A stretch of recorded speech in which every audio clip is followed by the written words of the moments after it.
Good. Gotcha. All right. Oh, Tomic's just jumping in here, getting a good turnout. Another Robert Wilson's coming in.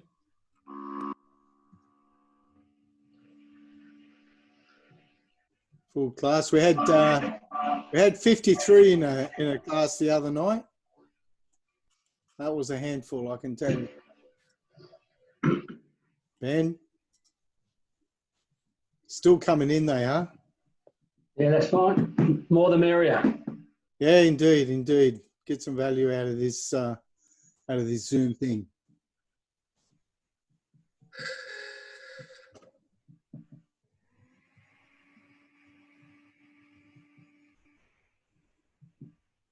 Hang on a second.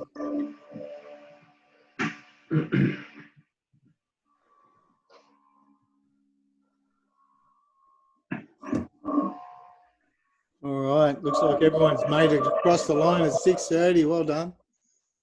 Okay, you can keep eating your dinner, Jonathan. You'll just make us all hungry, though. Okay, g'day all. My name's Rodney Page. I'm the Regional Training Manager up in the Mid-North Coast. I could tell you it's God's country, but you'll only argue that with me.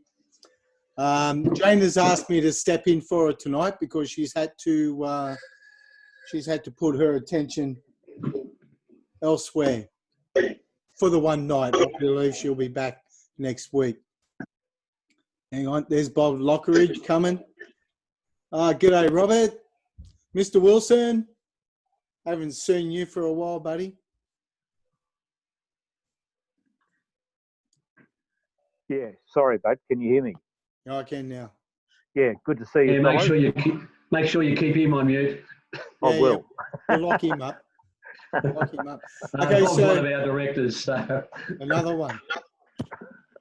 Yeah, this is a real director's night tonight, isn't it? Exactly. Okay, high-powered meeting with high-powered people.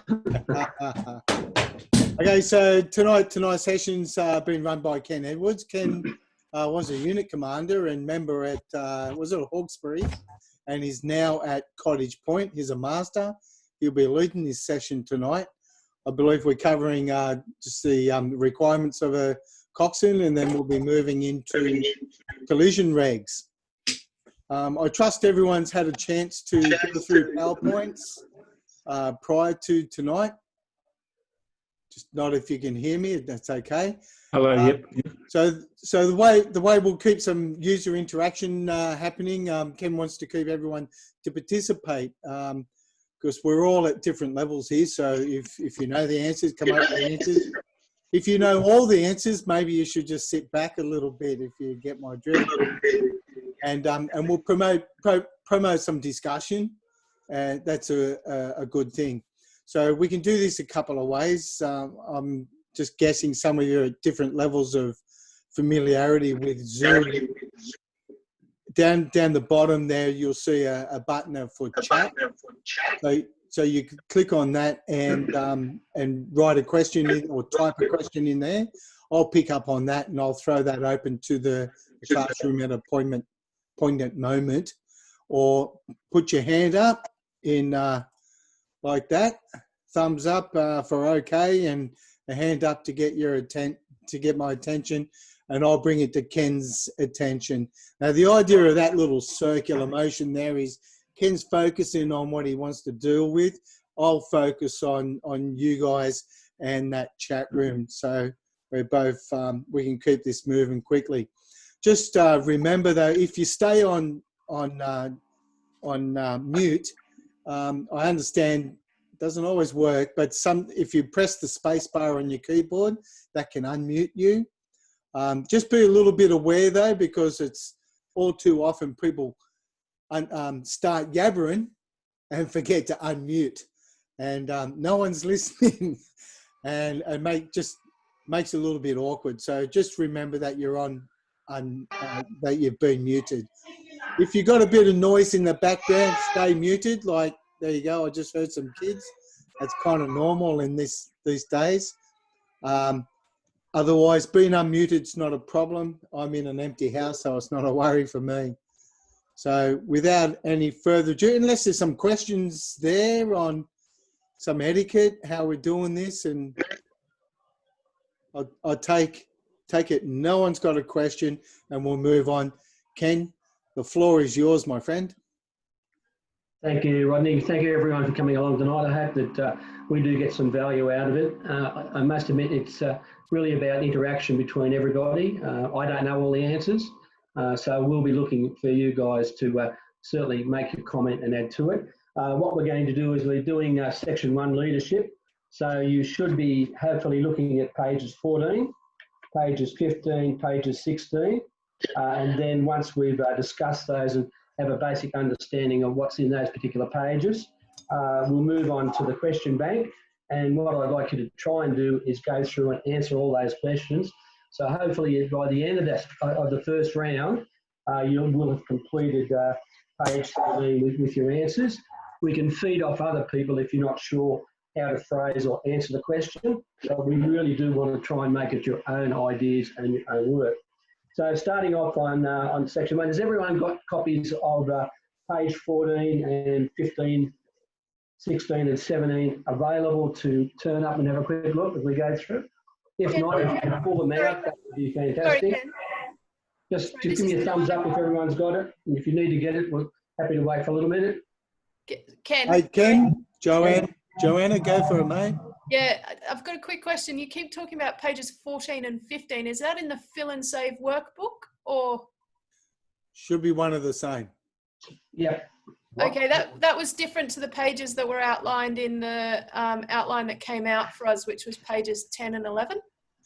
Okay. What page? Ken? Say again? What version? Oh, good question. I'm looking at the activity. Oh, actually, I've got the trainer's guide, so my pages are going to be different. Right. So I've got the completed train. I've got the cheat sheet. Okay, go the title, Ken. Okay, so we're looking at section 1 leadership. Right. Okay. Thank you. Sorry. Okay, so let's have a look at this particular one. I'll see if I can actually bring it up on my screen for you.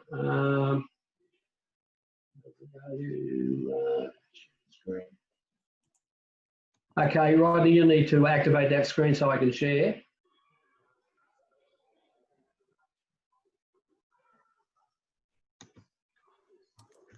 Whilst we're getting that organised. So section 1 talks about training as a coxswain, your transition from being a leading crew.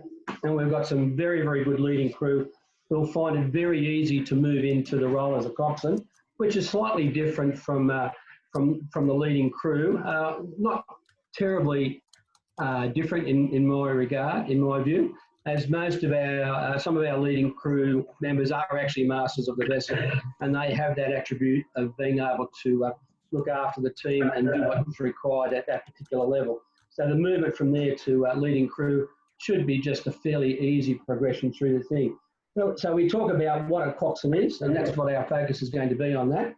With all due respect to the leading crew people, what is our task or obligations, and what are we trying to achieve as the coxswain of the particular vessel? It's about good leadership, accountability for the actions and everything you do.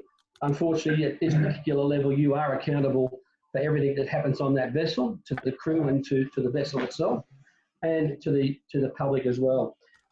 So we have a whole lot of principles that we think that good leadership are about. And I'm going to try again. Rodney, I'm still not in sharing. You need to open it up for sharing if you can.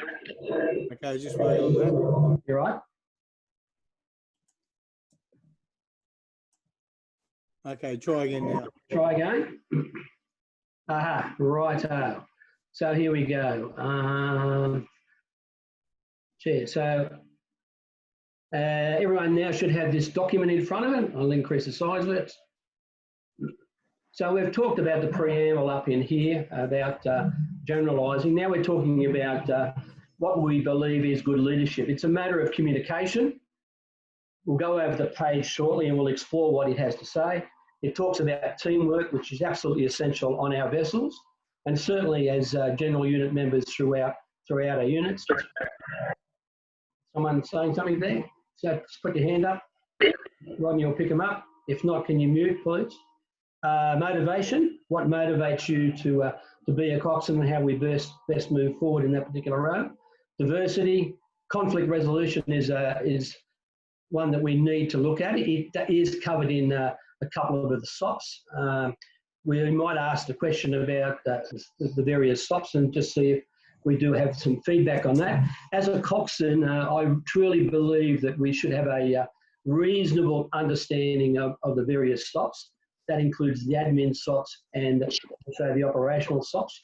You don't need to know all of them, but I think it's important that you have the ability to go to OTA and find out what you're looking for in order to resolve any issues or understand what we're trying to do. We are trying to get uniformity across the board, and SOPs are there to help us get that uniformity. And we talk about the capability of our team members and in some respects ourselves. So moving on from there, we look at communications. So if someone wants to put their hand up, I know there's a whole lot of points there. Just like a couple of comments about what they view as a communication outside the basic criteria that we've got there. So if we get a start, that would be fantastic. Remember, there's no right or wrong answer in this. It's all about getting an opinion and just seeing how you feel and how other people understand what you're trying to promote and move forward. We've got a starter there somewhere, or do I have to nominate somebody? I'll go if you want. Good on you. Thanks, Joanne. Let's go. I would say that a lot about communication is observation as well. Yep. Trying to observe the people that you're communicating with and seeing all the different cues they might be giving, or if someone's suddenly gone quiet who maybe wouldn't be quiet, that would be something to take a cue from, that maybe you need to have a chat with them or see if everything's okay. Yeah, that's good. So do you think that communication is a two-way thing? Yep. Absolutely. I think that's the really important thing. If you're the master of the vessel, you need to be able to offer comment and have feedback from your crew and understand their position as to when they come back and whether they're in a heightened situation or whether in fact you're in a heightened situation. You need to communicate that across at a good, safe, clear, understanding level. So if we look at some of the points here that we're always professional in our dealings with the public, it is covered under one of the SOPs, and I think that we do pretty well with that from across the board. Certainly being on the board, I get to hear about all these sorts of things, the positive and the negatives, but certainly the positive well outweigh the negatives. We talk about being respectful at all times, and that's a two-way street for you to be respectful of them and certainly for team members to respect our role and the role of the coxswain. Sometimes it is quite daunting, especially if you're doing SAR. You're really quite focused on things, and it has to be a little bit of understanding that we obviously try and stay away from personal issues if we possibly can. We do have them from time to time. That's not to say that we shouldn't be caring and understand and help them if we can and direct them accordingly. Maintain your composure. We don't, certainly when you're doing a coxswain assessment, we do put a little bit of pressure on you to see how you act. We don't want you blowing up and spitting the dummy per se. I have seen that happen on one or two occasions where the pressure's got too much for that particular person. They've come around the second time and understood it after we had a discussion. So it is about trying to maintain a positive outlook and move forward. Non-verbal communication and body language, of course, is always a good hint as to how things and how our communication is proceeding. Teamwork, that's the next one we're going to be looking at. Can I have a starter on the teamwork? We've got a few things here listed. Let's see what they got to say. Building teamwork requires hard work, patience, and a great deal of understanding of interpersonal skills. Getting the job done with minimum fuss. Good teams value the input of all members. That's very, very important. I know certainly when I'm the master of the vessel and we're doing something difficult, I always look to my team to give me suggestions so we can have a good result. Sometimes they do come up with a better answer than what I can put forward, which is absolutely fantastic. So we need to do that, and we need to get people involved as master of the vessel. So there's a cross feed across the entire vessel. Gives everyone a good understanding and they feel part of the team and very, very helpful. We also need team building exercises. How can we do that? Anybody prepared to give a comment on that? put your hand up or give me a wave. Happy to help. Training? Ed? John, yeah, off you go. Yeah, just team building exercises through a lot of training that we do out on the water and in the base as well. Yeah, can you give me one example of a good team building on one on the water? I mean, my guys will tell you that I always do a man overboard every time we're out on the water. Beautiful. That's a great team building exercise. And it's got to go like clockwork, and that's why I keep doing it. So Good that on you. they're comfortable and they perform their roles. Yeah, well, that's really good. We have the marine drills, and there's a whole series of marine drills which we are required to do those exercises. And they're once again, they're focused on building good teamwork and good team motivation. So I commend them to you. That's good that you hear it every time you're on the water. Certainly, there's no reason why we can't use the drills every time we go on the water and do one or two of those things. We don't have the 6-degree requirement of being every 6 months. So that's pretty good. Motivation, well, I think that as masters of the vessel, we drive motivations. If we are motivated people and we like to move forward, I'm sure we drag everybody along with it. You can also target a particular 1 or 2 members in your team who are highly motivated people and use them to help motivate those that are unsure or not too sure how to move forward. We also need to look at trainees on our vessel. They're new to the vessel. They don't understand what's going on, and sometimes a bit daunting. Using our people who are motivated to motivate them takes the pressure off you, but builds the team and helps everybody move forward. So we've got some really good comments in here. It's about structure of training and developing skills as a vital motivating tool, which I think is really important. Empowering people with responsibility. Responsibility is for everybody on the particular vessel, or even in the radio room. Let's not forget those people in there, even though this is mainly coxswains. So it's about giving everybody the opportunity to be motivated and move forward. Understanding needs. We all have different needs and different requirements, and we need to be able to help them and channel them into achieving a positive result. So once again, that's fairly important. Praise, that's really, really good. We do that how? How do we praise our people after we've done a particular assist, which may be out of the norm and a bit more difficult? Steve, can you give me an idea on how you might well do that? Coxswain the vessel. Me? You're talking about me? Yes, please. Yeah, Steve. I'll tell you what. Yeah, I'll tell you what I do, Ken. Every time, I just I thank them for the effort and congratulate them on doing a good job. Try to play down the bad things. If things don't go so good, we'll certainly mention them, but we won't make a big deal out of it. But praise them and thank them for the work they've done. That's what I do. Yep. Hey, Ken? Yes. Bob Lockridge had something to say as well. Yes, Bob. Yes, in the debrief in that, if you carry on the debrief a little bit longer than normal, then you can praise your people there as well. Yeah, the debrief, that's the purpose of the debrief, is to obviously get a cross view of how we went. You know, once again, point out, and I don't think we need to generalise on one particular person. We are a team, so it should be the whole team. Certainly by the side, you might want to make a comment to a particular individual if you think that they're outstanding in their attitude, but it's all about positive results. We do have negatives, unfortunately, from time to time. As Steve says, we don't really want to drown on too much or make them too of an important point, but certainly we need to discuss them and move them forward so we can better achieve the next time out.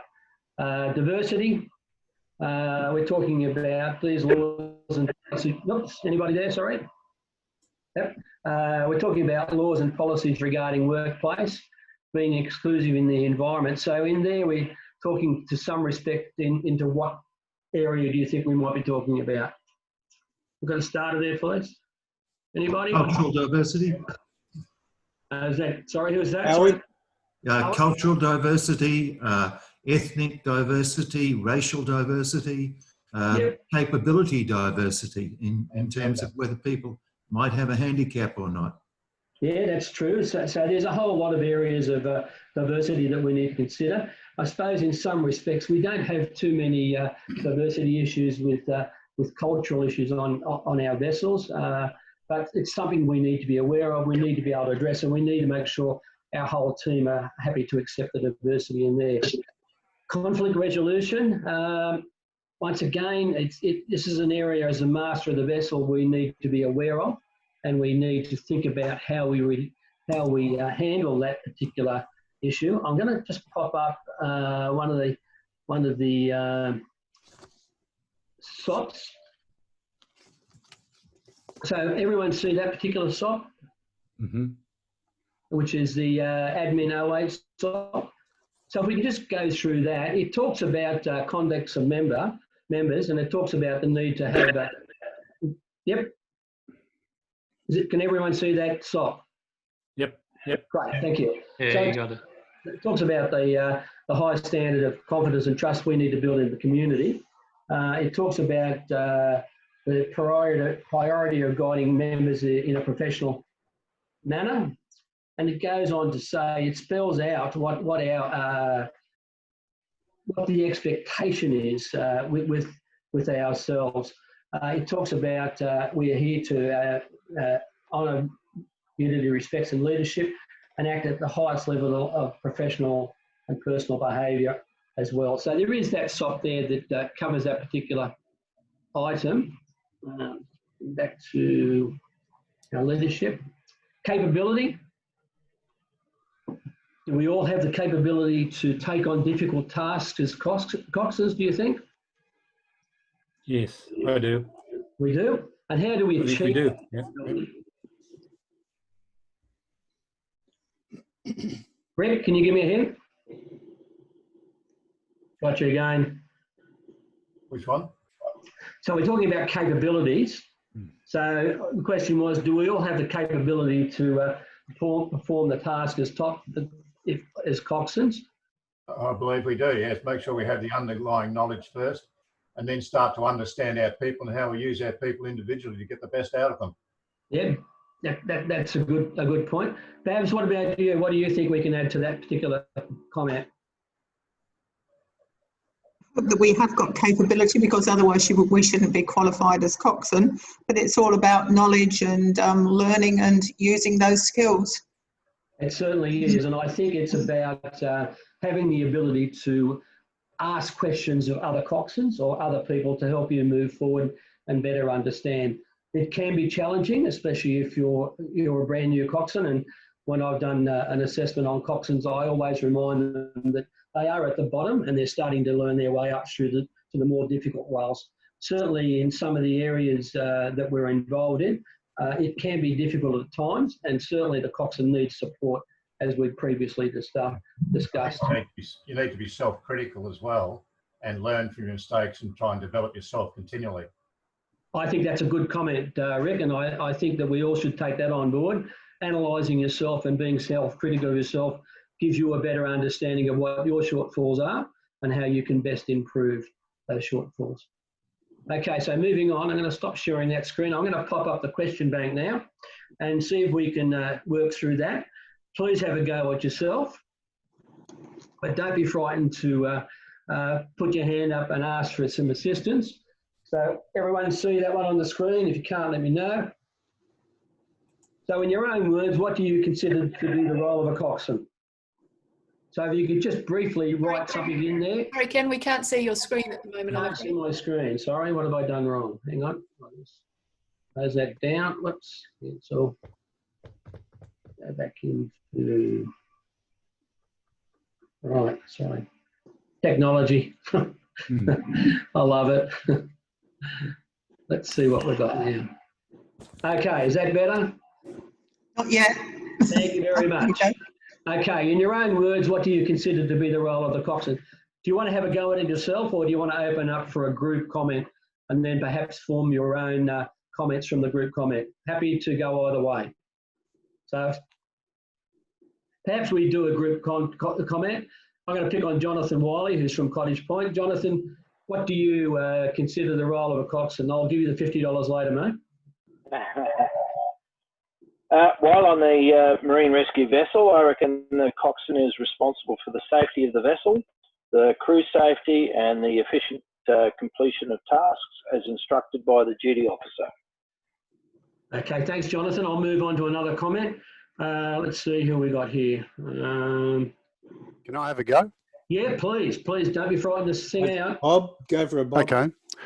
I wrote a few things down and I said, okay, the role of a coxswain is to be in charge of a boat to ensure safe boat handling and navigation. The coxswain has broad experience and recognised skill. A coxswain is required to be a problem solver and a decision maker. The coxswain needs to develop a plan of action or a strategy. The coxswain must have excellent communication skills to guide and brief his crew members to undertake all the tasks required to operate a vessel. The coxswain should seek information, listen to the crew, take note of the situation, conditions, and be aware of his responsibilities to his crew and others. The coxswain should have a plan, then execute the plan, utilising his skills and that of the crew to achieve the objective. To ensure improvement, a briefing and debriefing should be undertaken to review the actual results as compared to the goal. Gee, I think that's certainly a good overview of that particular question. And what I'd be doing, I'd be printing that out and putting attaching to that and see attached comment. Can everyone just write their own comments in that particular slot there? There's a couple of views, but your own views are most welcome. Remember, there is no right or wrong answer. It's how you feel what that role should be. Whilst you're doing that, you might think about the next one, the main responsibility for coxswain. So let's get question 1 done. If you can give me an indication when you're finished, I'll give you a few minutes. If you need help, send a chat to Rod or just put your hand up.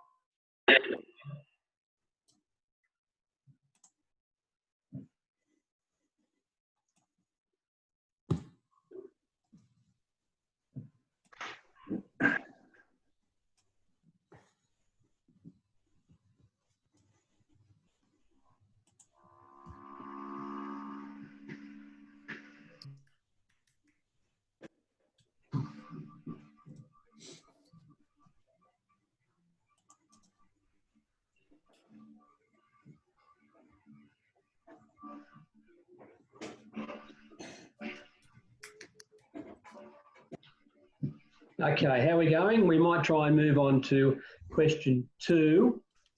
We'll just open it up for a general discussion. One of the boys covered it quite well with his lengthy comment about the role of a coxswain. So what do you consider your main responsibilities as a coxswain would be? Yes, Rick, let's go. To start off, to ensure the safety and well-being of all crew members and the vessel. Great, that's one. User number 556420. Operate within the SOPs. Yeah, that's very, very important. Operate within the SOPs. So what SOPs are we talking about? I'm a great one for SOPs. Can you give me a couple? The important ones, Ken. Yeah. Yep. All of the operational ones. The problem is, because I'm one of the regional assessors, I get to know the SOPs all the time, but we all know where to go and look for them. So at some stage, it might be a good idea if you have a look 6 and 17 and 18, just an overview, perhaps admin 09, maybe 28. So have a general understanding. As I say, it's really important that we are all on the same page. You know where to go if we've got some issues. Howard, can you give me a couple of points there? Responsibilities are to make sure that crew and vessel are safe, that we accomplish the task we were given and do that, accomplish it within the rules that exist, that we're supposed to operate within. Our responsibility is also to ensure the welfare of the crew totally and individually, and to reduce any issues that may happen, because we're all humans and we all interact at varying degrees of success with each other. Great, that's a good idea. So we've got some really good comments there. So if everyone can go through and pick out the main points out of various comments made and just write down there some of what you think in your own words. It doesn't have to be a great dissertation, but just a general overview. So at the end of this, we know you've got this section completed and we can move forward. Once again, I'll give you a few minutes to go through them. And thank you very much for your interaction. That's really good. We're working well as a team, and that helps me. I don't get bored, and I'm too tongue-tied, so I do appreciate it.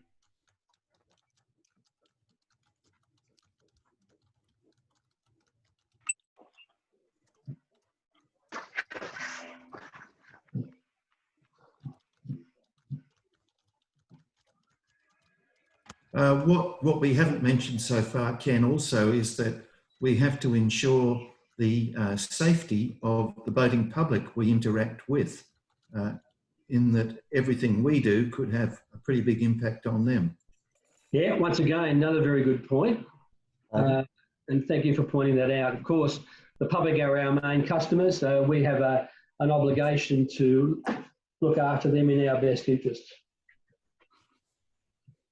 So moving on to question 3. What actions would you take to resolve any conflicts within your team? So we do have a SOP that we can refer to, which was that SOP admin 08. And we also have a grievance SOP if it goes along that particular line. So you might want to put in there those SOP admin 08. And I'll see if I can get it up. Where is it? I think I've lost it.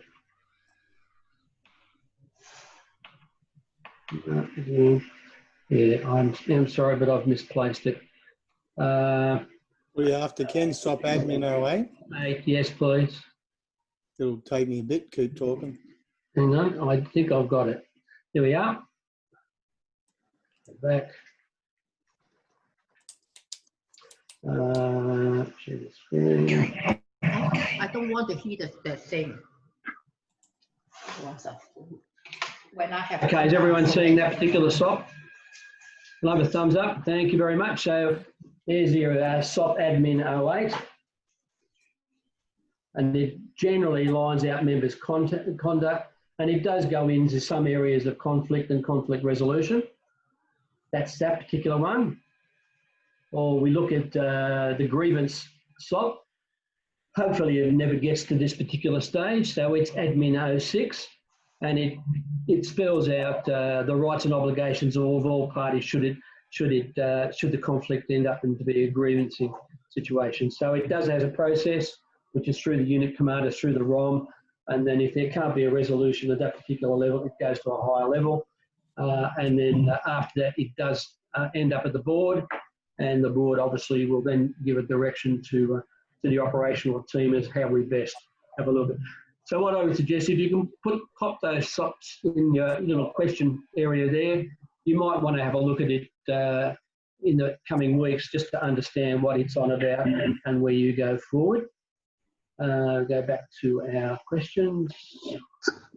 Ken, it's John here.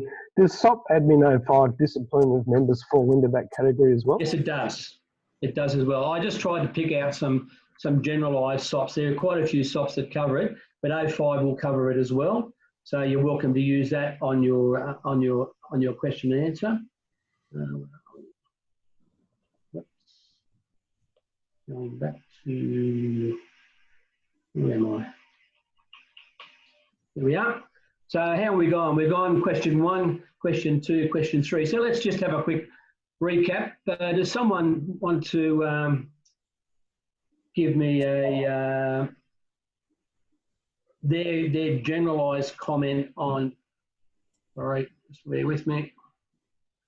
Give me a generalised comment on what they said for their question number 1. Remember, there's no right or wrong answers. It is just trying to understand what you believe and what you think. So someone prepared to make a statement about what they said, and not the young man who gave me the long spiel, which I thought was excellent. There you go, Rick. Go for it, mate. I'd say the role of the coxswain is to inspire and lead the crew of a rescue vessel to accomplish a task safely and professionally to ensure a safe and successful outcome. Yeah, I think that's fairly positive. Does anyone have a slightly different answer to that? Oh, Ken. Bob Lockeridge. Yes, Bob? Bob, you need to unmute, buddy. A coxswain must be a good leader that makes good decisions when solving problems, be able to listen to the crew and use his experience to control all situations. Yeah, I'd be happy with that. Joanne, can you give me what you thought? Well, hang on a sec, Ken. Yep. Ken, I just cut someone off when I called sorry. Bob in. Who was that? Someone was about to speak when I told Bob to go.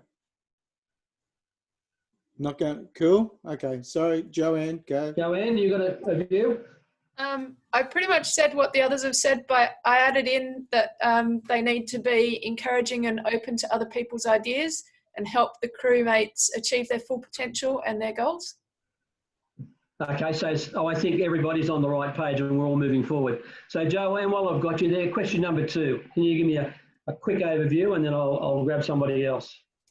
My main responsibilities were safety of crew, vessel, environment, and those around them, especially those we interact with if we're trying to rescue somebody. Yep. I would also add proper briefing and debriefing of the crew and others involved to ensure everybody's welfare. And I operate in accordance with the standard SOPs and guidance from any leadership within your unit. I think that's really good. I think you've covered very well. Ben, can you add to that? Yeah, I'd add training, undertake training and make sure training is undertaken by your crew. Sorry, Ben, can you just speak up a little bit? I'm having trouble hearing you. Training? Yep. Training, can you hear me? Yeah, now I can, yep. Yep. Undertake training, make sure your crew undertakes the appropriate training and you undertake the appropriate training. The coxswain also has a responsibility to be the prime decision maker on board and in an operation. Yep, good. That's good. I think that also supports Joanne's comment. Who else can I drag into this conversation unsuspectingly? David from Cottage Point. What's your view there, Dave? Ken, I think just some items that might be worth adding. We talked about safety of the crew, but I think safety should also cover off on the public we engage with and the professionalism of the way we engage with the public. There's also a piece around not just compliance with marine rescue SOPs, but all of the requirements set by our stakeholders, whether that's AMSA, the State Rescue Board, the MAC, obviously the coal regs, those sorts of things. So there's compliance with those things, and then there's the management of interactions with various stakeholders, which all of us have a role to play in. Yep, that's good. So if you want to just finish modifying your answers if you have to, whilst you're doing that, we'll move on to one of the areas that we really need to be aware of and hope we can find resolution. So if we can have a look at, who do I have targeted there? Bob Sutton, what did you have there for conflict? How would you handle conflict within your team, bearing in mind some of the SOPs that might well come into play? Thanks, Ken. I think one of the main issues is that in dealing with conflict, you have to recognise it first up and then plan out an appropriate response.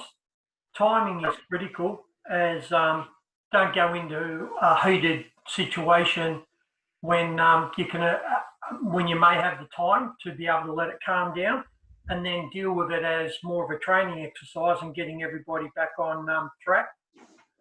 I think also being aware that there's a lot of non-verbal cues that we can take out of it. So body language and how people are behaving in themselves. So I think what we really got to do is take on a care factor and really get to appreciate the issue. Yep, I quite like that. Tomic, is it? Tomic, can you add to that? Have you got something you can add to help us out? Yes, I think if we're talking about a small vessel like Port Hacking 30, for instance. I'm sorry, Tomic, can you speak up again? Yeah, I'm from Port Hacking, so we have Port Hacking 30 and Botany 30 CATS vessels. Yep. And we carry usually 3 to 4 people. So you would encounter a conflict between 2 people. And if the conflict is so heated that there is no reasoning or logic to it. You need to separate the parties basically and assign them with some simple tasks just to cool down, and only then you can start really resolving the conflict in a verbal way. Yep. Okay. Well, that certainly would be. You would certainly want to separate the parties some way. Very, very difficult when you're on a boat and there's only 3 of you. It's perhaps signing tasks or moving one onto the helm and putting someone on the back deck. That gives you space and gives them space to calm down. But we should be able to realise before we get to a situation that conflict exists, and we may need to terminate that fairly quickly. Has anyone else got anything they would like to add to that? If not, we'll move to question 4. I do, Ken. I think a thing that I think is interesting, we should keep an eye on, make sure there isn't a simple misunderstanding. Make sure you know what the problem is. And it could be simply a misunderstanding. So make it clear what's going on. Yeah, once again, another good point put out there. So if you can just change or add to it, yep. Sorry, yeah, I'd add as well. You should recognise when you should escalate a conflict as well. Yeah, who's talking? Sorry, Ben. Oh, Ben. Thanks, Ben. Yep. Yeah. You need to be able to recognise when you should escalate it up to the unit commander, for example, and when it's not really your role to try and sort it out. I think that can be important. You can try up to a certain point, and then maybe you need to pass it on. Yeah. How serious it's got. Yeah, look, I understand what you're saying. I think that your primary role as the coxswain is to try and come to some resolution if you possibly can. You are right. If it gets to a stage where you can't resolve it, it is always better to bring in a third party, which in this instance would be the unit commander, for them to be involved in the discussion. How do you think you might hold that discussion if you had to escalate it? Look, I would, I mean, if you had to escalate it, take it ashore and escalate it, I would speak to each individual party separately in private, try and sort out, try and understand where they're coming from, try and see how the other side, and then try and pass that view on to the other side, and then try and get them to talk together. But if at that point, you know, there's still a fundamental difference, you may have to step it up. Yeah, no, I think that's the right way to do it, is, as you say, individually, and then try and get a resolution by a joint meeting to move it all forward. We don't need conflict in our lives, or certainly in our volunteer roles, so it's important that we do address those and try and come out with a positive result for everybody in the end. It may well be that a decision may need to be made to move that particular person or one of those persons out of that duty team into another team to resolve any future conflict, unless you can have a resolution between the parties. Okay, question number 4. We would like you to name a leader, why you admire them, and what are their leadership attributions. So if you could just have a think about that. We all have somebody that we focus on and that we admire. Certainly in my time, he's actually sitting here as one of our members. I admire him for his role as certainly a unit commander, a trainer. He's very, very smart man, very, very good leader, always prepared to listen and help me move forward in my career, and I'm always very appreciated for him.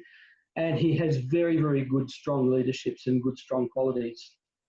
So you name your person and put down your viewpoints on that, if you don't mind. I'll give you a few minutes for that. And then we might go through it. You don't need to name the person, but what I would like you to do is just highlight why you admire them and what you think their leadership attributes are. Just a cross-section view on those things, which will be interesting.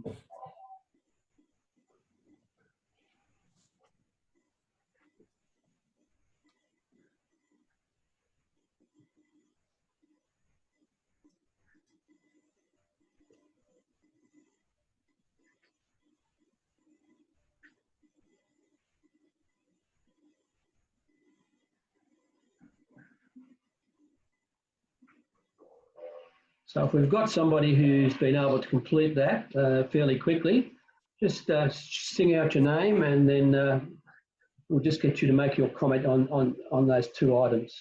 Rick. Rick? Okay, we might take Rick first, followed by Babs. Okay, the reason I admire the fellow is that he took an army in disarray and a poor morale and turned it into a cohesive, well-led fighting force.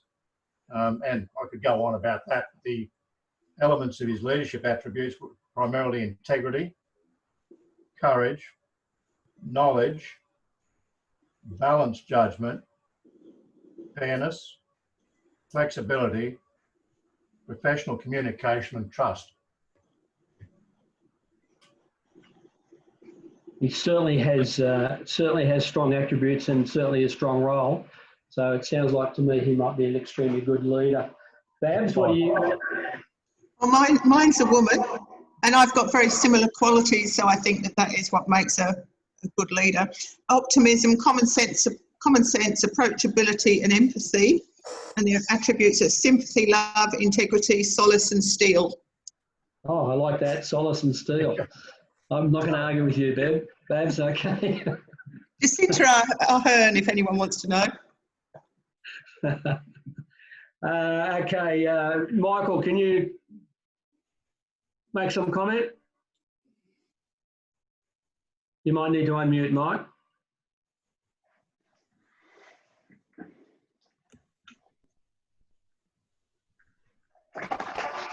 Is that better? Yeah, thank you. Okay. I think he was a good communicator and negotiator. He was educated. He brought change and did things differently. He had a plan and a strategy. He was respected, educated, appeared to be admired by the masses, charismatic, a bit of a larrikin, diplomatic, built alliances, was confident and came to a pragmatic solutions. Okay. Also, Jonathan Wiley, what do you think? I know you're from my unit, so it'd be interesting to see what you think of a particular person in our unit. Say that again, because I've chosen someone, but you don't need to know who, do you? No, I don't want to know who. Yep. I'm mainly looking at what you admire about that particular person and Okay. what you believe are his leadership attributions. Okay, so main things I admire about him was he was a man of peace. He had powerful presence and disarm enemies with his smile. He showed the world what forgiveness looks like. He was positive, thinking about what could be, and he was very visionary and could see the big picture. And leadership attributes, he was focused on goals and a mission beyond himself. He had remarkable endurance. He showed grit and determination. He was humble. He was full of hope, not hate, and he was patient. That's great. Thank you very much. Listening to everybody who had the chance to make a comment, it seemed to me that there was some fairly common goals through each of the particular person we nominated as to why we admire them and why we believe they had certainly good attributes. And that really is quite good to see, and understanding that we do have people of good calibre and good quality that we can all learn from and move forward with. So thank you very much for that input. I think that was valuable. Hopefully everybody got something out of it and can add to that, and certainly look at other leaders in your unit and see if you can find the special attributes that they have, because we do have many people that do have special attributes, and we should acknowledge those attributes. Okay, last but least, we're moving on forward to question number 5. Ben? Yep, anybody? Joanna? Yeah, sorry, it's Joanna here. Can I just go back to your concluding remarks there? You were talking about leaders within our unit, and I'm at Middle Harbour. We have some really fantastic leaders. Is this question expecting that we will choose somebody from our unit, or can we choose anybody that we think in history? You can choose anybody. It doesn't have to be specific to your unit. Right. You can choose anybody that you would would you believe is a good leader, and why you admire them and their leadership abilities. So that's perfectly fine. And that's your personal choice. And that is what this is about, and what you see and what you can gain from their ability and their leadership styles. Okay, we're moving on to question question 5, and we're moving quite well. Outline a team building activity that you would use with your crew as a coxswain. Include an activity, an outline of an activity, the objective that came from the activity that will be achieved, resources you might need, measure of success. This might be a little bit time consuming, and some brief questions you would use for the crew. So I would suggest everyone pick an activity that they think they might like to use, and then write in there and work out the objectives of that activity. We can have a general discussion about that if you would like, or if you would like just to try and move ahead yourself. I'll open it up to the meeting. So does somebody want to have a comment about the general activity and objects of such an activity before they start writing? It's a bit of a hard one, that one. Bob just had his hand up. Bob Lockridge. Yes, Bob? Yeah, I chose to talk about making a new member welcome on the boat. Yeah, that's a good one. That is a really, really good one. So there should be some interesting outcomes of that. So I'll be interested to hear what you've got to say. Anybody else, or you just want to move forward on that? Bob Sutton. Yes, Bob? Yeah, I took a more of a wider view, and I thought, well, a visit to Marine Rescue HQ at Cronulla, and for a number of reasons. That'd be interesting. but I think, you know, we get so caught up in our own units, and rightly so, that sometimes we forget the wide organisation that we have and how professional it is, and sort of makes you feel like you're part of a much bigger organisation.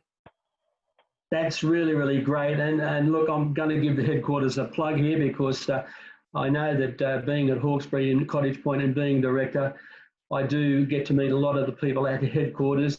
They are a great bunch of people. They do work very, very hard for us, and especially our RTMs and our ROMs. Sometimes they're overloaded with pressure, i.e. tonight, Jane couldn't make it, so Rodney's been kind enough to put his hand up.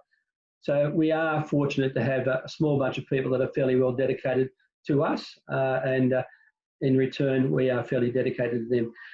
So moving on, I'd like to see if we can get, user number 55. Yeah, Cam, look, I've got to say the best team building exercise I was ever involved in, it's an RFS thing, but we can still do it. It was a visit to the morgue. It was awesome. So we got to see autopsies. Good on you. I think you can do that by yourself, though. Thank you. But no, you probably, we need to understand. We need to understand. In my time, I've been involved in a few body searches up there on the Hawkesbury River, so I certainly know and understand where you're coming from. And it is an interesting exercise. Not that I've been to the morgue, but yeah. But no, please add that in, make your own comment, and we'll have a quick review of that. We're moving quite nicely. We need to be done by about 7:30. We'll have a few minutes break, then we're going to move on to coal regs and see if we can finish off those particular pages. In regards to team building exercise, I suppose there's ones you can do which are fairly simple to organise, and I suppose it's whether they achieve a goal. But there's one called Flip It Over, where you get team working together in collaboration. 6 or 8 people are sitting on a towel or a tarp, and you've got to try and flip the tarp over, and they're not allowed to touch the ground.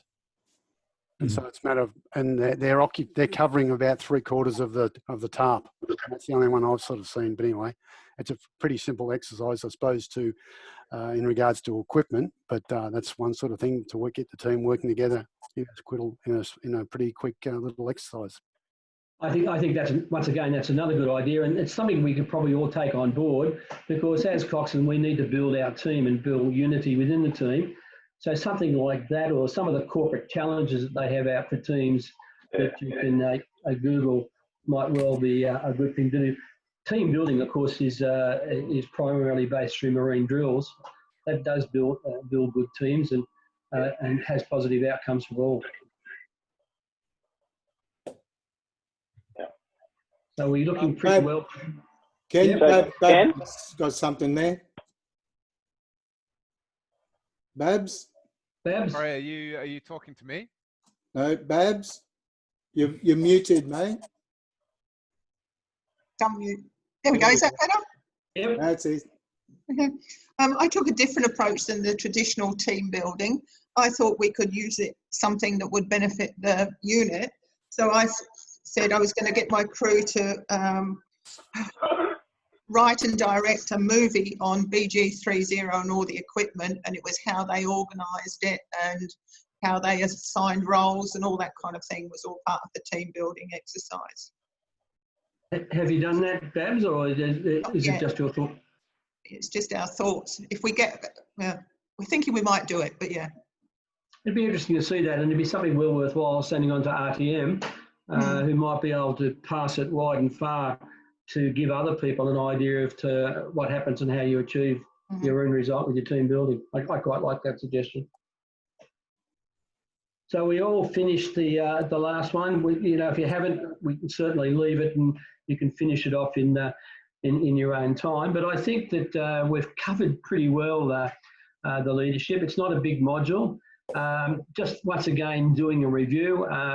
Hopefully everyone is happy with question 1 and has an answer in there that can be ticked off. If not, sing out and we'll help you to finish that question. Question number 2, responsibility of Coxswain. I think we had a good conversation on that and we hit some really good points across the board. I really enjoyed question 3. I think there were some very, very positive comments coming out there with dealing with conflict. I like the idea of separate discussions and then joining together and coming up with a resolution.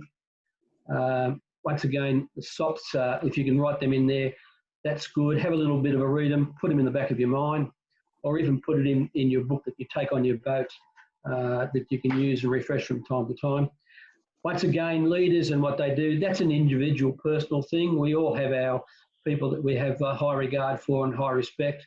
And they are always somebody we look to, and certainly we should use to help us guide us through if they're available and they're accessible from time to time.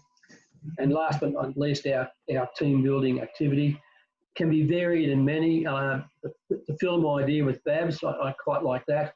And I don't mind the idea of the map with people I'm trying to move. That would be an interesting challenge to see how you build your team and actually how they do that. So that could be quite interesting. So we're all happy with that particular area there? If you are, that's great.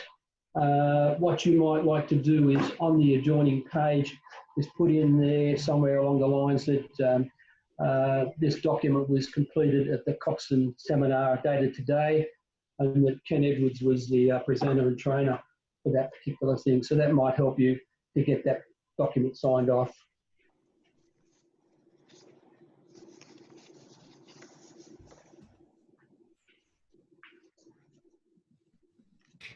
So if everyone's happy, we might just have a 5-minute break so I can get myself geared up for Colregs. We'll have a discussion about how we're going to do it. It's certainly a little bit different to the one I did at Leading Crew. Hopefully a little bit more interesting and a little bit more interactive is what I've tried to do on this particular one. So it's, according to my watch, it's 26 minutes past 7. So let's have a 3 or 4 minute break. Grab yourself a glass of wine or a tea or coffee. Come back and we'll move into the next one.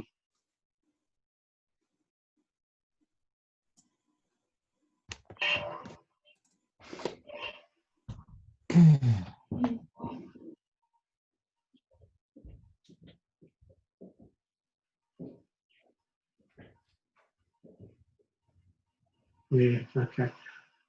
Rodney, I didn't see your comment, mate. Good evening, Mr. Wybrow. Thank you for your call.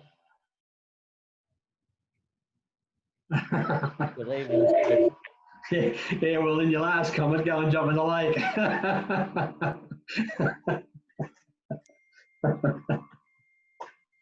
How are you? Me? Yes. I'm good. I'm good. Excellent, excellent. So listen, we're doing Colregs, mate. So I might well use your expertise and knowledge from time to time. So don't be frightened to jump in, please. Don't make it too difficult. Oh, just the blind leading the blind. Something like that, yeah. Bob Wilson, are you there or are you going for coffee?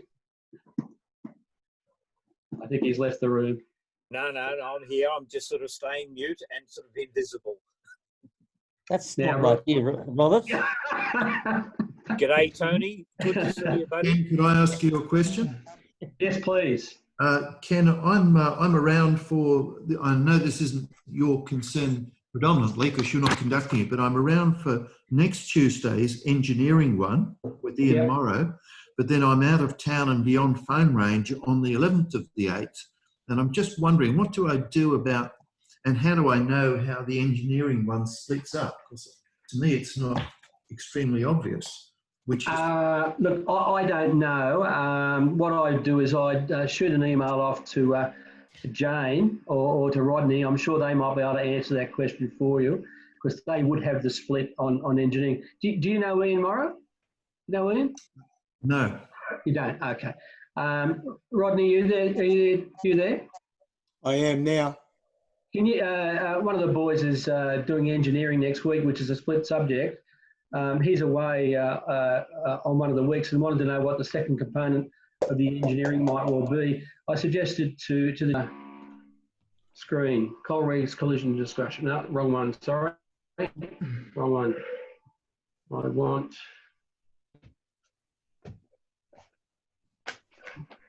that one.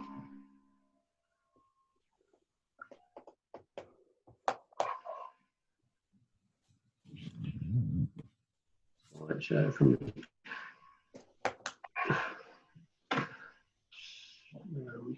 slideshow from the beginning. Okay, so can everyone see that Coleridge's collision discussion? No, yes. Sorry, once again, that's the wrong one. That's the next one we're doing. Stop sharing. I'll go back in again. I know the one I want. Where have I put it? There it is.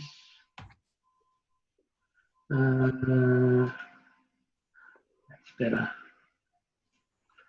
Go to share. Go to.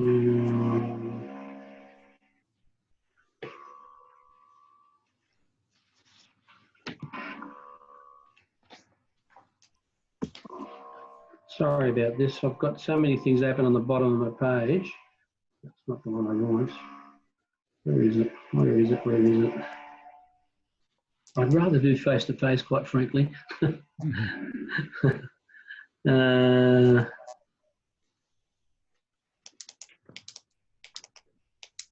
find it.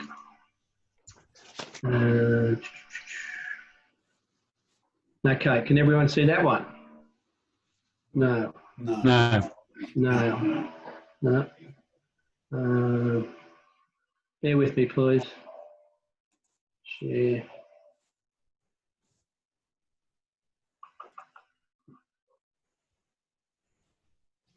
Can you all see that? Yes. Hallelujah. Thank goodness. Okay, Coleridge. So from those that would have been part of the leading crew, we did a whole thing on Coleridge and we looked at the various rules. And you might recall that there are various sections within the Coleridge. First of all, do we understand what Coleridge are? So Coleridge are enforceable by law. They're international rules which covers all vessels throughout the world in general terms. So it talks about the original of how it came about, the induction of steamships, and some of the regulations. I'm going to breeze through these because some of these are not what we were looking at. We're more looking at the practicality. There's 5 parts to the rules. So there's the general rules 1 to 3, which is part A. There is part B, steering and sailing rules, which are 4 to 9.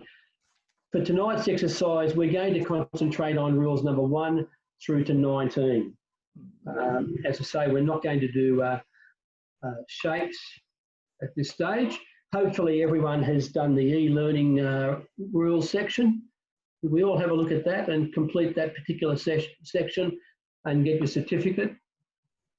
If not, I recommend that you do it and keep that certificate and put it in your records. So we're not doing lights and shapes.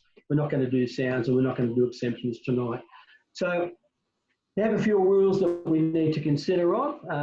Part A, Rule 1, the application of the rules. They apply on the high seas and all waters navigatable by seagoing vessels. They do have special rules that must conform to coal regs, and these rules are inferred with government, and they are in respect of additional lights and signals. So it covers a whole host of things. A couple of the rules that we need to think about. I'd like you to try and pay attention to the rules we're talking about, because once we move on to one of the slideshows, we're going to try and determine the incident regarding the vessels and what rules may well apply. So I'm going to try and look at everybody to come up with an answer. I do know that you mightn't have it in front of you. If you don't, that's fine. If you do, that's even better. We'll try and work through it. So Rule 2 is responsibility. So everybody is responsible under these particular rules. So even if you're in the wrong, they'll get you under these rules. So as it says here, that these rules shall not exonerate any vessel or owner, master or crew from the consequences of negligence to comply with these rules. So they are fairly hard on you, and they will certainly invoke these rules if you breach of that. So that's one rule that we need to think about when we're looking at these slides. So responsibility is one particular thing. It talks about vessels, powered vessels and sailing vessels, which is the definitions of the rules. I'm going to flip through these because some of these are not what I'm interested in, but I'm coming into the rules that I am interested in. So Rule 5 is one of the, certainly when I'm doing my Coxswain assessment, I would be looking at for everyone to understand and explain to me some of the rules. Rule 5 is one of my favourite rules that I like to understand. We've got them here in front of us, that maintain a proper lookout by sight, by hearing, by all available means. And one of the questions I like to ask, apart from you using your sight and your hearing and your looking and all of available means, what other means may you use that's available for you on our vessels? Radar. Radar, absolutely. So basically one would expect the moment you leave your duty wharf, you should actually turn your radar and have it on. It is an available means. There was a bit of a discussion about whether in fact we should be using the radar from the outset. We did go to AMSA quite some time ago and sought their viewpoint on it, and their viewpoint was that it's an available means and it should be available for use. So I would suggest to you, if you're the coxswain of the vessel, I would be putting on my radar and having it available for use as well. The next one we'd like to look at is safe speed. So we have some things that we need to be aware of in safe speed, which are detailed there. I'm just going to move that away for a minute. And I'm going to open it up to the floor as to what is a safe speed. So I'm happy to nominate somebody, or if someone wants to put their hand up, please do. And I'd like somebody who hasn't been asked a question yet to try and give me an idea. Remember, there is no right or wrong answers. It's a learning process for all of us, and that's what we're trying to do. So Rule 6, safe speed. What do you think are the important things of safe speed, somebody? Can you give me 4 or 5 items? Happy to nominate. Who it is? John Dare, go for it, mate. That you're travelling at a safe speed to avoid a collision, so that you can manoeuvre a vessel to avoid a collision. Yep, manoeuvrability of your vessel. Yep, that's one point. Visibility. Traffic density. Yep. Okay, hang on, guys. Hang on. Can you sing out your name first and put your hand up before we let you come in? So Howard, yes, please. Okay, so visibility, very important. Yep. Number 1, eyeball, always a keen instrument. Traffic density, yep. Yes. Manoeuvrability, we've already mentioned. Sea state. Sea state's a good thing. So what do you mean by sea state? Well, if there's a 5-metre swell going and a big chop, you're probably going to be a lot more cautious about what is a safe speed than if it's glassy. So if it's glassy, what other things could we think of that might affect us? Wind. Wind, yep. Tide. Tide, current. Sea current. Yep. Yep. Oh. Okay, let's have a look and see what Rule 6 says. See what we can pick out in here. So we've talked about state of visibility. We talked about traffic density, fishing vessels and other vessels. We didn't particularly mention those, but we certainly talked about the volume of traffic. Manoeuvrability of our vessels is really important. As you know, that you can't stop these things on a dime anymore. It takes a little bit of distance, depending on the size of the vessel. Background light. For night time, for those that do night nav, need to be aware of the effect of background light affecting your vision, and scattered light from our own lights.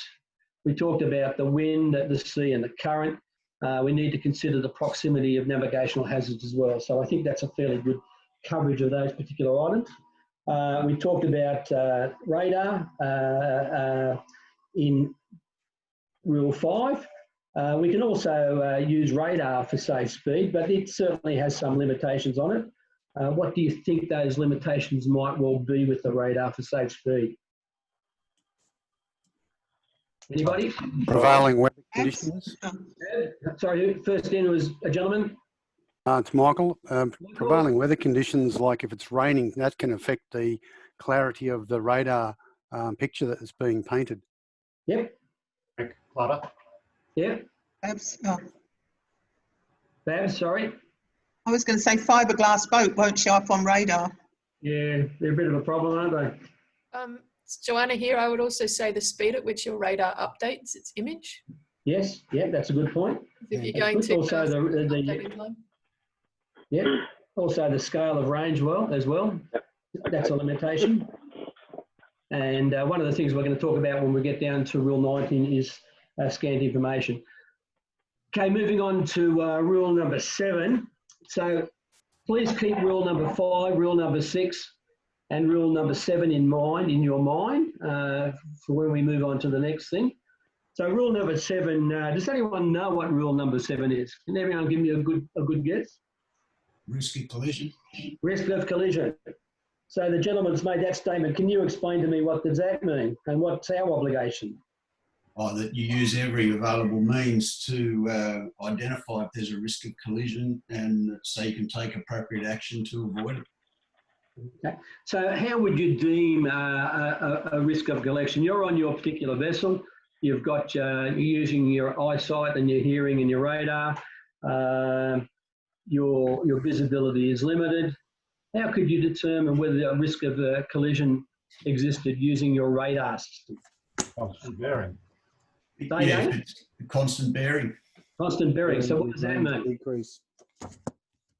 Over a period of time, you take various bearings on the target vessel. If the bearing remains constant, so it has to be systematic. You can't just take like one bearing. You've got to take a series of bearings, and if it remains constant, then you've got a risk of collision. Correct. That's correct. How is another way we might be able to do that by using technology? Range decreasing. What about an EB? Target using marker. Say again? Sorry, it's Joanna here. Track a target using the marker function on your radar. Yes, we can do that. Yeah. Or we can run an EBL out. Everyone knows what an EBL, electronic bearing line. Yep. And if that vessel is proceeding down that EBL, no deviation, no change, what's going to happen? Going to hit. It's going to hit you. So there's another way of doing it. So there's a few ways to do that. That's really good. Let's have a look and see what it says. Rule 7. In determining risk of collision exists, the following should be considered. I'm abbreviating. Determine the existence if by compass bearing an approaching vessel does not change appreciably. One of the gentlemen explained that quite well. If such risk exists and there's no appreciable change, it is evident that they're going to hit us. So we need to do that. So we have a few things that we can do by compass, by sight, by EBL, by tagging the vessel as well. Moving on is rule number 8. If you can keep this one in your mind for later. Action to avoid collision. So let's have a look at that particular and see what it says to say. It has to say. So it says that we need to, first of all, have good seamanship in regards to observance. Any alteration of course or speed to avoid collision. In the circumstances of the case, it has to be a fairly large and defined change if we're going to try and avoid the collision. If there's sufficient sea room to alter course, and obviously we need to pass at a safe distance. Can anybody add to that particular thing, or perhaps clarify what I'm trying to talk about? Anybody?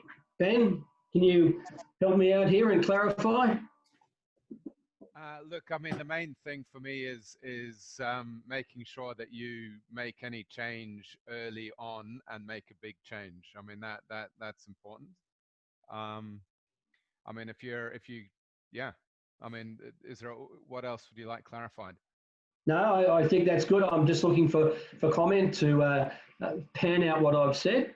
I think that obviously the documentation here spells it out, and I think the fact that we're making significant changes in course is a clear indication we're taking an action to avoid collision. Thank you very much for that. Rule number 9. It's Bob here. Yes, It's Bob here. Can I say something? You certainly may. Even though you're the stand-on vessel, it's still your responsibility to avoid a collision if it turns nasty. That's correct. So then what rule do we talk about there? 17. Rule 2. Yeah, responsibility. Yeah. Rule Responsibility. 2, rule 2 against everybody. You are not exonerated as master owner of that or crew of that particular vessel. So once again, it goes back to rule 2. And the consequences of any negligence to comply with these rules. Rule number 9, can you keep that in mind, rule number 9, because our exercise will include a narrow channel. So in rule number 9, we talk about a couple of little things here that we need to be aware of. A vessel proceeding along course of a narrow channel or fairway shall keep as near as possible to the outer limit of the channel, which lies on their starboard side. So that means you don't sit in the middle of the river. You need to get over to the starboard side where it's safe and practical. A vessel of less than 20 metres in length or a sailing vessel shall not impede the passage of a vessel which can safely navigate only within the narrow channelway. What are we talking about there? What sort of vessel might we be talking about there? We have a vessel less than 20 metres, but another vessel that's in that channel needs to be in that particular channel. Coal boats going out of Newcastle. Say again? Coal boats going out of Newcastle out the channel and getting smaller vessels within the channel. It just can't be done. Okay, so I was going to say constrained by draft. yeah, that's what we're looking for. Who was that? Sorry? Babs. Babs again. Yeah, we are looking at vessels that are constrained by draft in some respects. They are limited to where they can navigate and where they can be. And I'm sure you up there in Newcastle with some of the big vessels that move in and out, you would have that issue. Very much so. Whoops, go back. Where are we? Okay, a vessel shall not cross a narrow channel or fairway if crossing implies that the passage in which the vessel can only safely operate. So we're looking at that one. A vessel nearing a bend or an area of narrow channel where the other vessel may obscure or intervene obscure shall navigate in particular alertness and caution. So there is a rule there that we need to be aware of. If we're coming around a tight bend, what would we do? We'd sound a sound signal. Righto, moving on. We're not going to do traffic separation screens. It's not part of what I'm looking at tonight. We're going to move on to Rule 13, which is the overtaking rule. So far we've looked at a few rules that I'd like you to keep in mind. So we've looked at Rule 2, Rule 5, Rule 6, Rule 7, Rule 8 and Rule 9. So they're fairly simple. Overtaking. So here's what our requirements are with our overtaking rule. Once again, it has a clarification. And it outlines as to when and where you can overtake and the position of your overtaking vessel and what is expected to happen. Have a quick read through that. I'd like you to try and keep that in your mind. As I say, the next exercise will include some of these rules.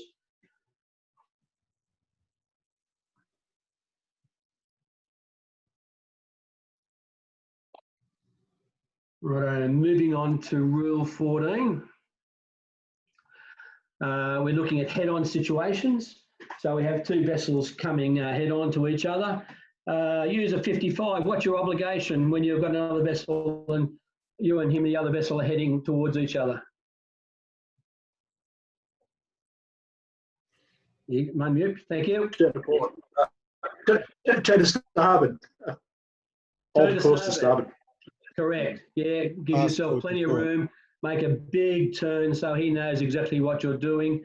Unfortunately, not everyone is as smart as what we are, and they sometimes don't acknowledge that they need to turn to starboard as well. So we need to be aware of it. So we need to turn to starboard, make it a big turn and well away from him so he knows what we're doing. Going on, here's the example. Rule number 16, we're talking about actions by giveaway vessel.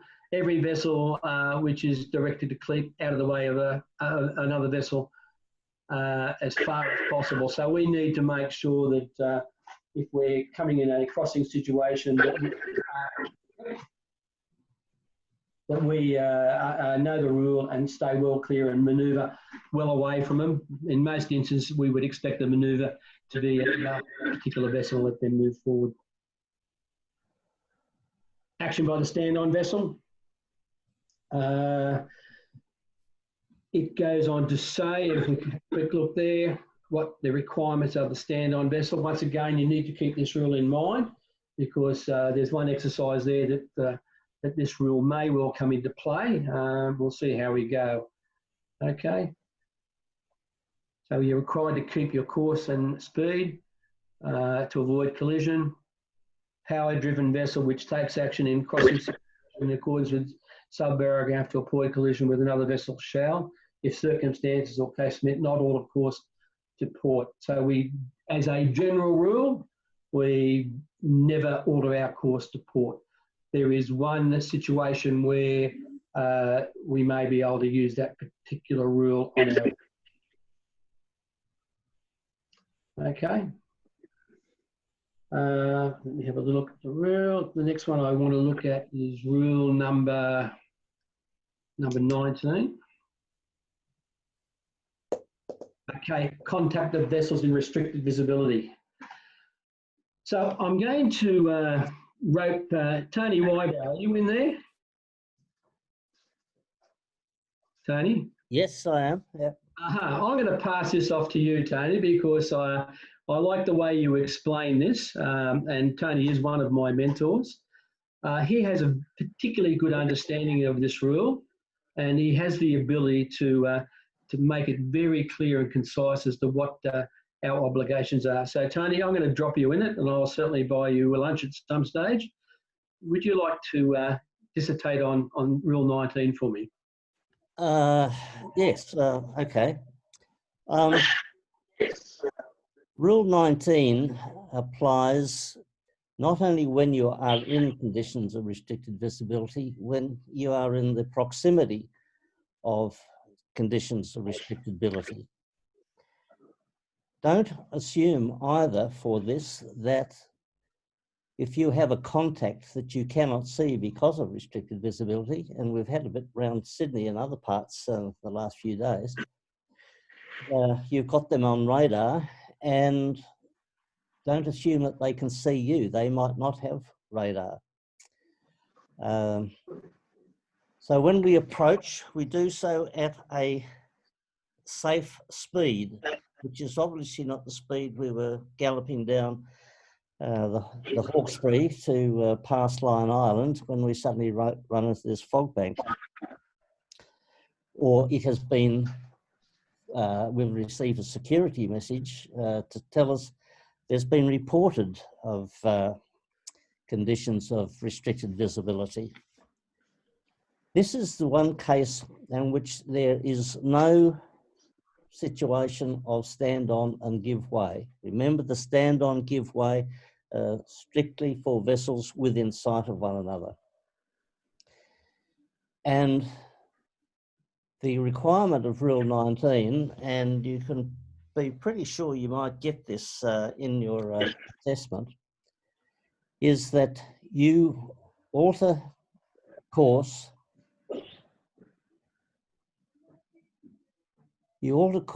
to port. Correction, you alter course to starboard. There's the diagram there. For every case, unless you are being overtaken or have a vessel coming up towards you in your starboard quarter, in which you will obviously turn to port. Now, the other vessel, if it sees you turning to starboard and has identified you, should also turn to starboard. This requires you, from a practical navigation point of view, if you are departing a bay or a harbour or go to sea past a headland, please give yourself plenty of space in your planning to be able to respond to a requirement for Rule 19 action. What is going to happen on your vessel? You've decided you are going to make your turn to starboard and then immediately start making your sound signal for low visibility and fog signal. Do so making a bold turn so that it can be seen by the other vessel if it has you on radar. Reduce speed, yes, but the turn with a little bit of moderate speed to see that your trace on the radar is actually giving an indication that you have taken some avoiding action is going to be the most important thing first of all. Of course, you're going to have to keep plotting or getting someone to plot the conflicting traffic on your radar to make sure that the action you have taken, hopefully with action taken by the other vessel, is going to get rid of your close quarter situation. Remember to keep making your sound signals, and it's one prolonged blast every 2 minutes. And go and try that sometime. 2 minutes is an awful length of time when you're waiting for someone to hear you. Remember also that you might not be able to hear sound signals. If you happen to be on the Stebber 38 at Middle Harbour, your chance of hearing a sound signal from somebody else muffled in fog is very remote. Those of you with outboard engines would have much better chance of hearing a sound signal. Although in thick fog, of course, they are muffled to some extent. So, as always, radar contact, start plotting. Approaching or in restricted visibility, turn to starboard, unless your turn is going to turn you into a vessel which is coming up on your starboard quarter, when common sense would say that we're going to turn away from that. That little diagram that Ken put up a few moments ago says it all. But when you go out on the vessel, just go through it mentally that you've got a contact and you're going to take avoiding action, because certainly in Sydney in the last couple of years, we've had occasions when we have had fog right up to lunchtime. So it's not something that you might possibly meet one day in the distant future. It's something that you could meet almost, well, certainly this week on Sydney Harbour. That's about it, I think, yeah.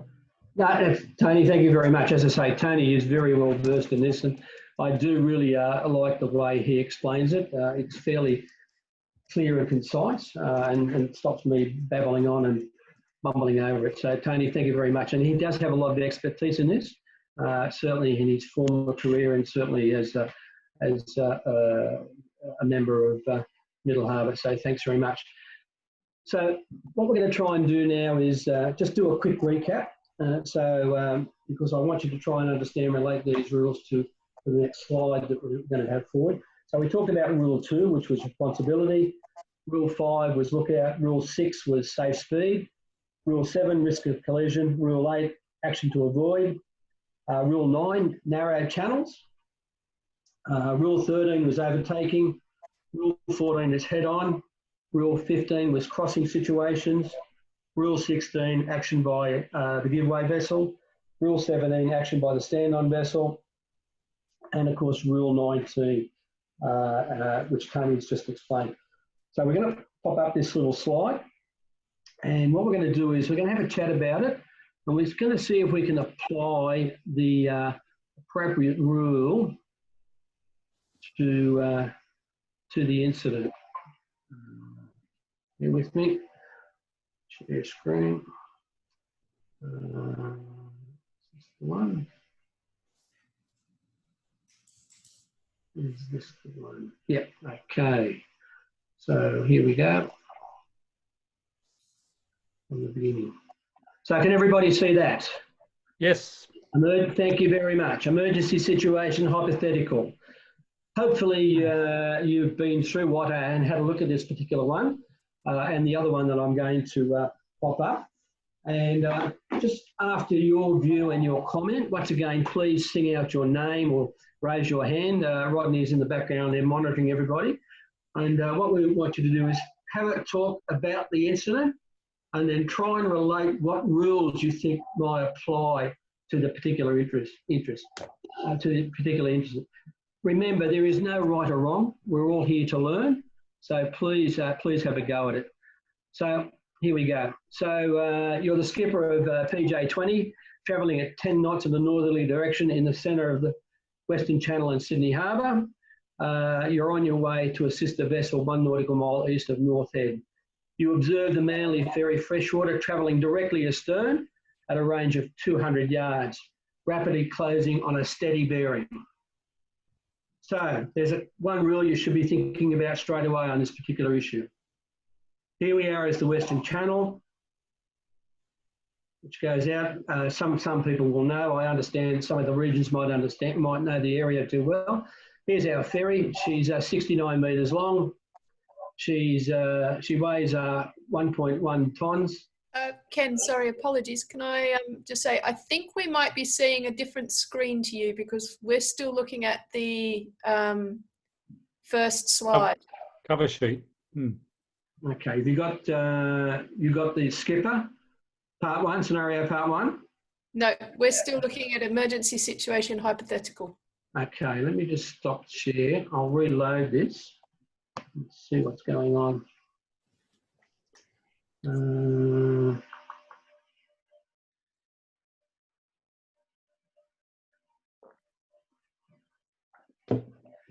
Sorry. So share screen. Go to the thing. Which one is it?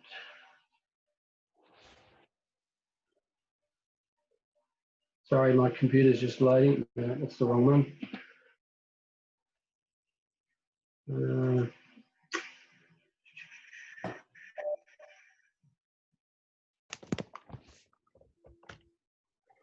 Okay, can you see the emergency situation hypothetical? No. No. Scenario part 1? No. Not at this stage. Not at this stage. Okay, I've done something wrong. What about now? No. We'll see you, Ken. No, that's pretty terrible, isn't it? Okay, I don't know what's gone wrong here. I thought I had this all sorted. Need to click on the selection of screens you've got. Okay, so I'm sharing my screen and I'm trying to, here it is. There you go. Then go to the, have you got it now? Yep. We've got scenario part 1. Okay, you got the channel? Yep. Yep. Thank goodness. Okay, here's our Sydney ferry. Have we all got that? Yep. Thank you for being patient and thank you for the help. I'm not real good at this stuff. So she's 69 metres long. She weighs 1.1 tonnes.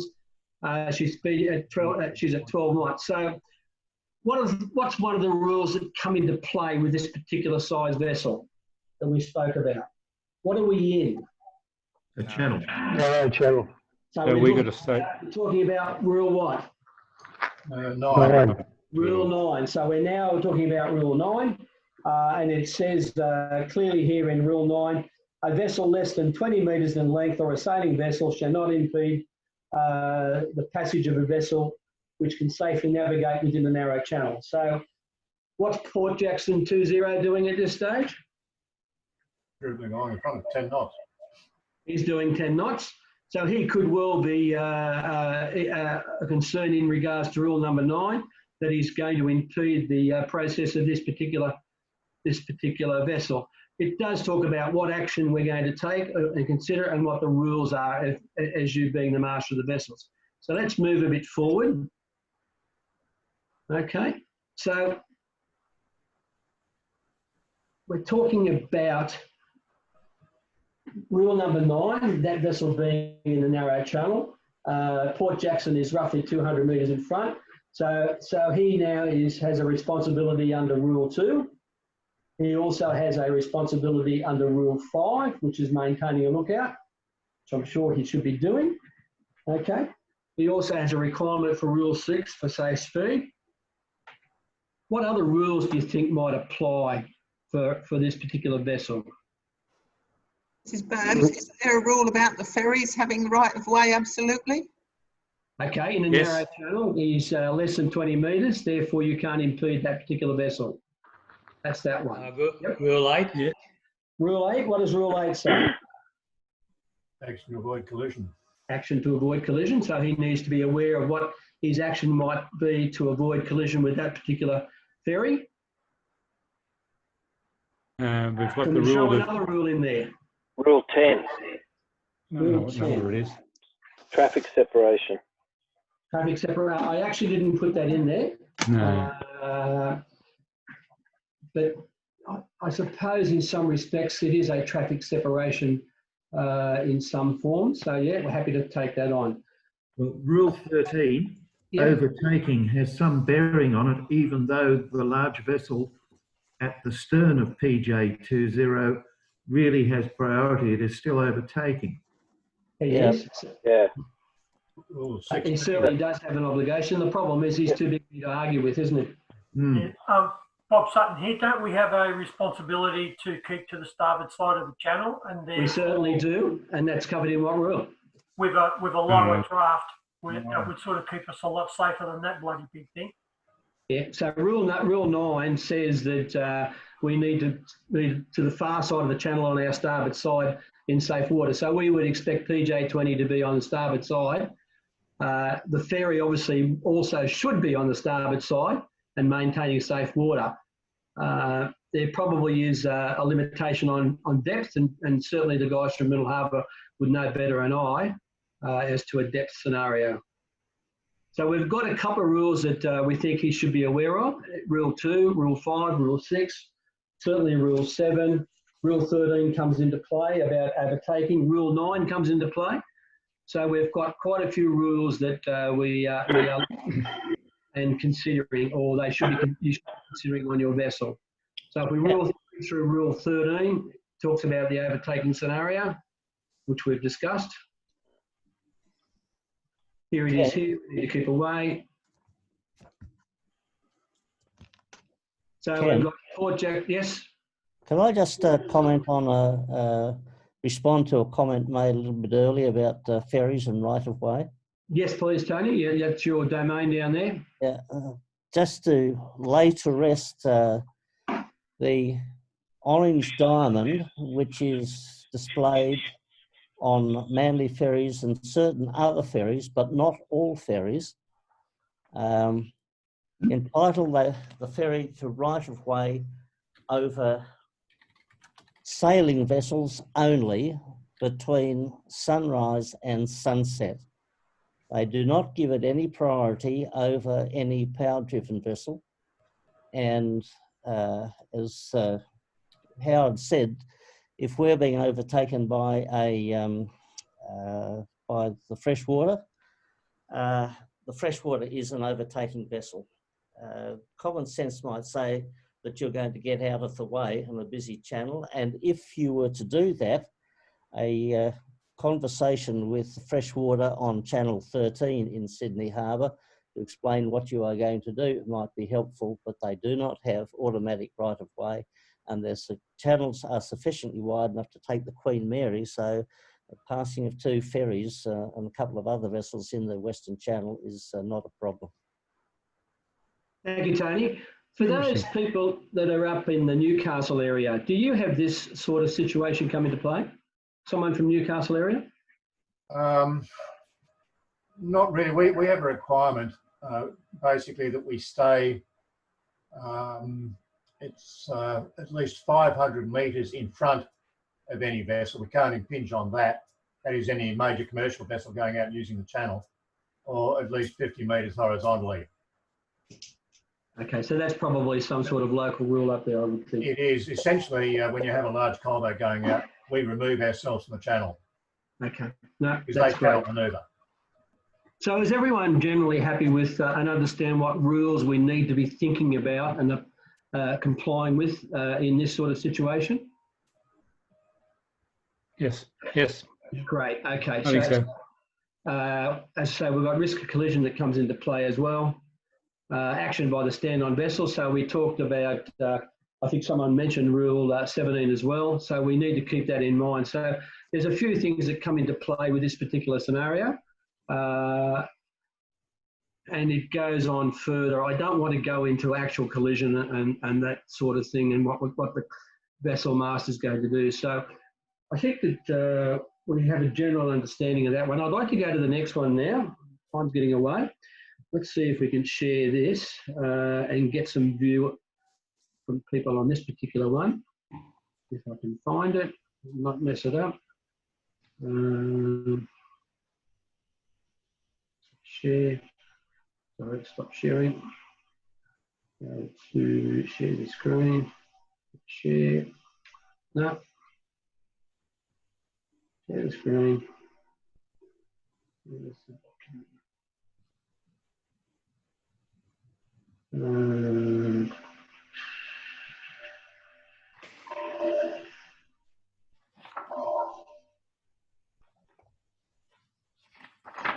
Sorry guys, just bear with me please.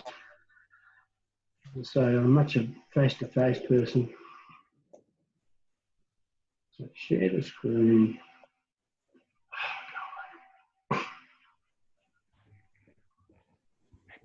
Stop sharing. All right.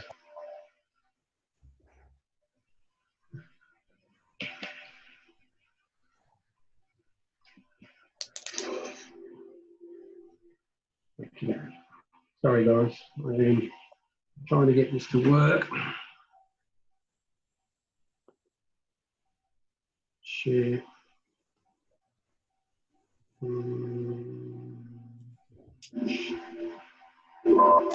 That's what I want. That's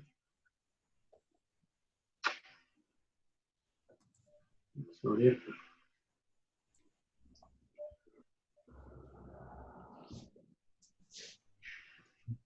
If I might, Ken. Say again? If I might, when you click on share, yeah, you get given a screen of everything you have open to share, and you then need to select one of those. Okay, that's what I'm trying to do. But so I clicked on share. I think Ken, you might have to then stop. select what you want to share. Ken, you might have to stop you've got the PowerPoint in presentation mode for that emergency situation hypothetical. You might have to stop that presentation mode, slideshow mode for that one before you can open up another PowerPoint. Okay, right out. I'll try and do that. Sorry, please bear with me. Share.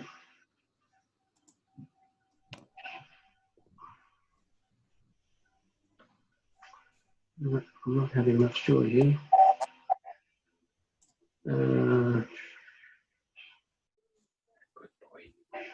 No. Good boy. You're a good boy. Sorry, guys. I do apologise for this. I thought I had this all down pat because I've been practicing. Where is it? With this place, Ken, when you're on, Ken, when you're on that front page, there's little arrows down the bottom. You should be able to click on those arrows and just move. Little arrows down the bottom. I've got the presentation sitting here on my taskbar, and I'm trying to open it up. Just wondering whether, Rodney, can you open it up from your end? It's the Coxswain presentation. You there, Rodney? Yep. Can you go into Otto, go into Coxswain? Just wondering whether you might be able to do it from your end. I'll keep trying here. And it's the presentation. It's the second presentation regarding the two commercial vessels that run into each other. Emergency situation V1. Correct. Can you pop that up? Can you?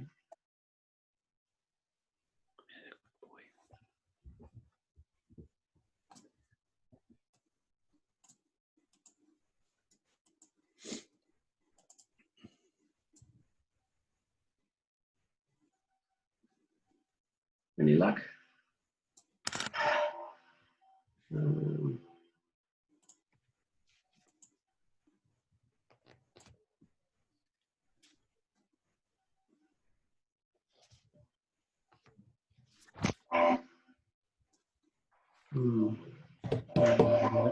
Wait a minute.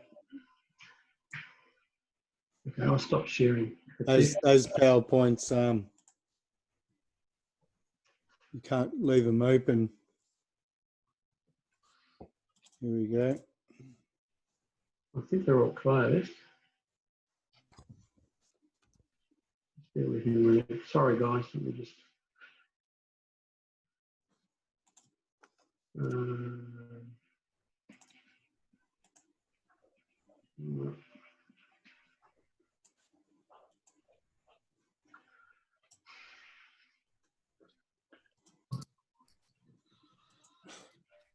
No good, Rodney? Yeah, it doesn't want to show up. Okay, you got me. Okay, just hang on a sec. As I say, I had this all sorted out. I don't know why it's gone west. So basically what we've got is this scenario. I'll try and explain the scenario. You have two commercial vessels that are at sea. Whoops, I think I just lost everybody. No. I'm still here. I'm still here. I'm still here. Okay, great. How's that? Okay, we've got two commercial vessels that are at sea. Both are heading towards each other, bow to bow. If you've seen the film clip, you'll understand what happens. One vessel runs straight into the other vessel, hitting the other vessel on its port side, on the port side bow, smashing into it. One vessel has several passengers on it, and the other vessel, you don't see how many people are on it. In the meantime, I'm trying to get this going, guys, if I can. So we need to determine what rules apply for this particular incident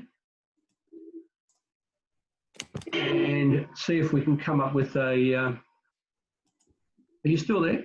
Yep. Yep. I've got you back.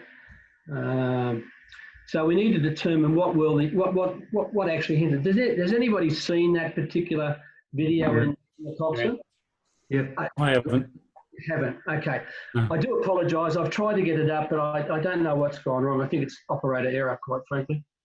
Would it be fair to summarise it by saying that whatever should have been done hasn't been done, hence the collision occurred, and it's quite obvious from the video that neither vessel took corrective measures as they should have? Okay, so that's a good summary. So tell me, what rules do you think might apply to this particular case? What's some of the rules that might apply? Bearing in mind, we've highlighted through our little what rules I think might be applicable. Certainly, the give way vessel did not give way, did not turn to starboard to get out of the way of the other vessel. The stand-on vessel appears to have done sod all as well. I mean, they just keep on charging at each other and they hit. Okay, so that's one rule. So what's another rule? Head on. What about rule 5? Rule 14. It's rule 14, head on. Okay, so we've got rule 14, head on. We've got rule... though, is it? One at a time, please, guys. One at a time. Can I identify yourself first? Bob Sutton here. Yes, Bob? Yeah, I'd sort of like to see what was happening earlier on too, because you don't know whether there was a crossing situation or whatever to determine who was at fault.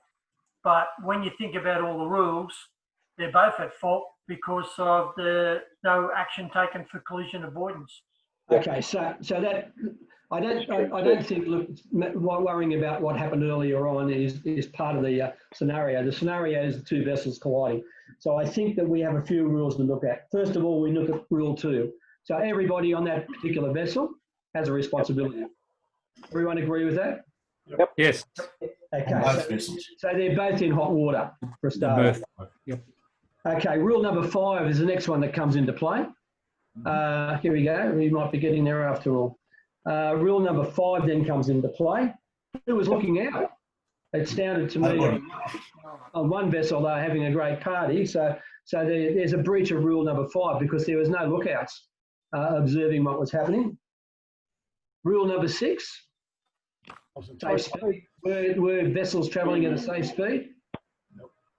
Probably not. Probably not.